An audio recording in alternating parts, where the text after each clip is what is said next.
भोजपुरिया सम्राट मंझन व्यास जिला आरा भोजपुर से रौरा सबके आशीर्वाद से सावन के गीत गौले रनिया। अब की पूरा आशा ना विश्वास बा कि हमारा नवरात्रि में प्यार पूरा स्नेह रौरा सब देह फिर हम देवी गीत गावे जा रहा बनी। एकरा के मंझन व्यास के नाम से चैनल पे लाइक सब्सक्राइब जरूर करें। कुआर में देवी माई के आगमन हो जाएगा, हो आगमन हो जाएगा, आगमन हो जाएगा, आगमन हो जाएगा। 22 सितंबर के नवरात्र चढ़े जाएगा, नवरात्र चढ़े जाएगा।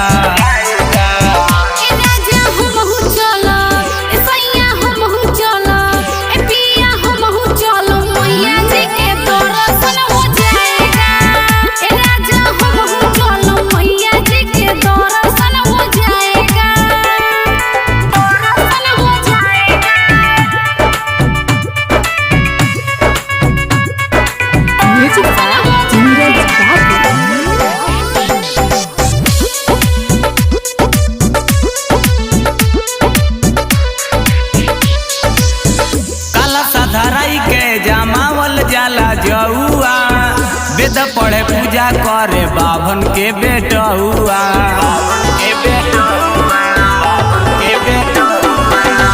काला साधराई के जमावल जाला जौआ। वेद पढ़े पूजा करे बाभन के बेटुआ।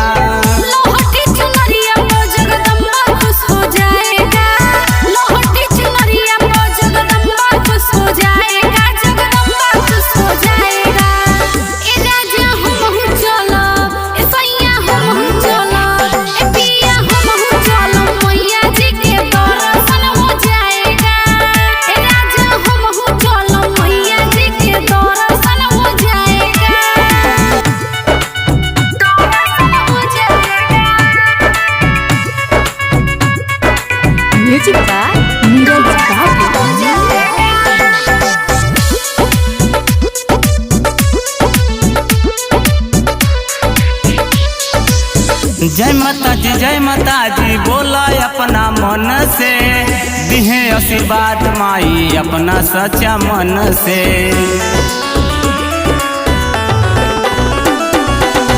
जय माता जी बोला अपना मन से, दिहे आशीर्वाद माई अपना सच्चा मन से।